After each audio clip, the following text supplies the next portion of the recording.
Has socialism failed because its good qualities were perverted by evil men who got in charge? Was it simply because Stalin took over from Lenin that communism went the way it did? Has capitalism succeeded despite the immoral values it pervaded? I think the answer to both questions is in the negative. The results have arisen because each system has been true to its own values. Or rather, a system doesn't have values, I don't mean that, has been true to the values it encourages, supports, and develops in the people who live under that system. What we're concerned with in discussing moral values here are those that have to do with the relations between people. It's important to distinguish between two sets of moral considerations. The morality that is relevant to each of us in our private life, how we each individually conduct ourselves, behave. And then what's relevant to systems of government and organization are the relations between people. And in judging relations between people, I do not believe that the fundamental value is to do good to others, whether they want you to or not. The fundamental value is not to do good to others as you see they're good. It's not to force them to do good. As I see it, the fundamental value in relations among people is to respect the dignity and the individuality of fellow men. To treat your fellow man not as an object to be manipulated for your purpose, but to treat him as a person with his own values and his own rights, a person to be persuaded, not coerced, not forced, not bulldozed, not brainwashed. That seems to me to be a fundamental value in social relations. Whenever we depart from voluntary cooperation and try to do good by using force, the bad moral value of force triumphs over good intentions. And you realize this is highly relevant to what I am saying, because the essential notion of a capitalist society, which I'll come back to, is voluntary cooperation, voluntary exchange.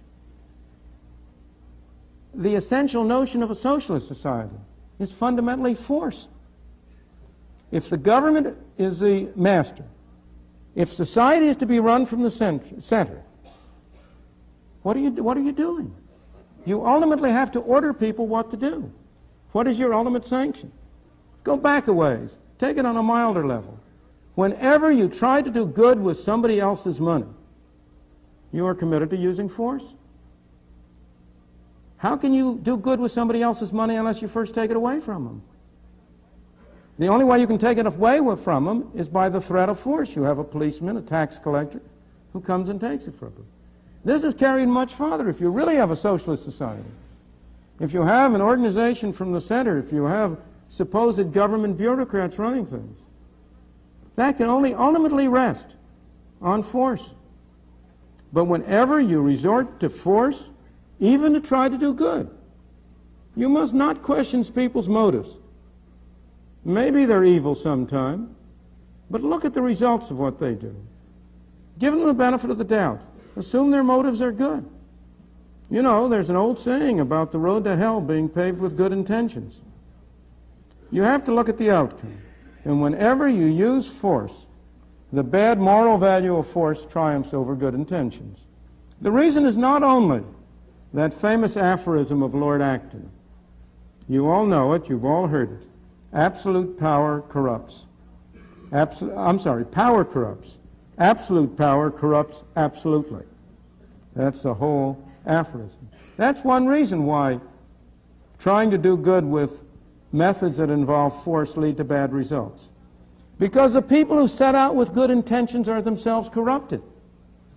And I may add, if they're not corrupted, they're replaced by people with bad intentions, who are more efficient at getting control of the use of force. But also, the fundamental reason is more profound. The most harm of all is done when power is in the hands of people who are absolutely persuaded of the purity of their instincts, of their and the purity of their intentions. Thoreau says that philanthropy is a much overrated virtue. Sincerity is also a much overrated virtue. Heaven preserve us from the sincere reformer who knows what's good for you and by heaven is going to make you do it whether you like it or not. That's when you get the greatest harm done. I have no reason to doubt that Lenin was a man whose intentions were good. Maybe they weren't. But he was completely persuaded that he was right, and he was willing to use any methods at all for the ultimate good. Again, it's interesting to contrast the experience of Hitler versus Mussolini. Mussolini was much less of a danger to human rights because he was a hypocrite. Because he didn't really believe what he was saying. He was just in there for the game. He started out as a socialist. He turned to a fascist. He was willing to be bribed by whoever would bribe him the most. As a result, there were at least some protections against his arbitrary rule. But Hitler was a sincere fanatic. He believed in what he was doing, and he did far greater harm.